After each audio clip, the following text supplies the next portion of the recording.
அண்ணா பல்கலைக்கழக மாணவி பாலியல் வழக்கில் கைதான ஞானசேகரனை விடுவிக்க நீதிமன்றம் மறுப்பு தெரிவித்துள்ளது.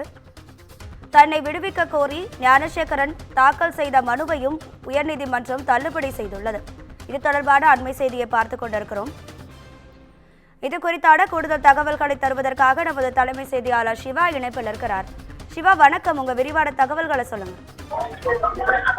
அண்ணா பல்கலைக்கழக மாணவி பாலியல் வழக்கில் இருந்து ஞானசேகரன் விடுவிக்க கோரிய மனுவை தள்ளுபடி செய்த சிறப்பு நீதிமன்றம் அவருக்கு எதிரான குற்றச்சாட்டுகளை பதிவு செய்துள்ளது. சென்னை அண்ணா பல்கலைக்கழக மாணவி பாலியல் வழக்கில் ஞானசேகரன் கடந்த டிசம்பர் மாதம் கைது செய்யப்பட்டார். உயர்நீதிமன்ற உத்தரவின்படி இந்த வழக்கை விசாரித்த சிறப்பு புலனாய்வு குழு ஞானசேகரனுக்கு எதிராக சென்னை மகளிர் சிறப்பு நீதிமன்றத்தில் குற்றப்பத்திரிகை தாக்கல் செய்துள்ளது.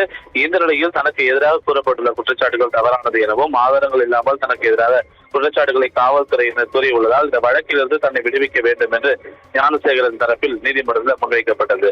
வழக்கிலிருந்து விடுவிக்க கோரி ஞானசேகரன் தரப்பில் தாக்கல் செய்யப்பட்ட மனுவுக்கு காவல்துறை தரப்பில் பதில் மனு தாக்கல் செய்ய வாய்ப்பு வழங்கப்பட்டது. காவல்துறை தரப்பில் ஆஜரான வழக்கறிஞர் மேரி ஜெயந்தி ஞானசேகரனுக்கு எதிரான குற்றச்சாட்டுகளுக்கு அனைத்து முகாந்திரங்களும் குற்றம் புரிந்திருக்கிறார் என்பதற்கான ஆதாரங்களும் இருக்கக்கூடிய நிலையில அவரை விடுவிக்க கூடாது என்று பதில் மனு தாக்கல் செய்யப்பட்டிருக்கிறது. ஞானசேகரன் தரப்பில் ஆஜரான வழக்கறிஞர் குற்றச்சாட்டுகளுக்கு எந்த முகாந்திரமும் இல்லை, சந்தேகத்தின் அடிப்படையில் மட்டுமே வழக்கு உள்ளது, இவர்தான் செய்தார் என்பதற்கு எந்த முகாந்திரமும் இல்லை என்று வாதம் முன்வைக்கப்பட்டது. இரண்டு தரப்பு வாதங்களுக்கு பிறகு உத்தரவிட்ட நீதிபதி இந்த வழக்கிலிருந்து விடுவிக்க கோரிய ஞானசேகரன் மனுவை தள்ளுபடி செய்வதாக உத்தரவு பிறப்பித்திருக்கிறார். பின்னர் அவருக்கு எதிராக குற்றச்சாட்டுகளை பதிவு செய்த நீதிபதி ராஜலட்சுமி வழக்கின் சாட்சி விசாரணை ஏப்ரல் 15ஆம் தேதி தொடங்கும் என்று அறிவித்து இந்த விசாரணை அன்றைய தேதிக்கு ஒத்திவைத்திருக்கின்றார்.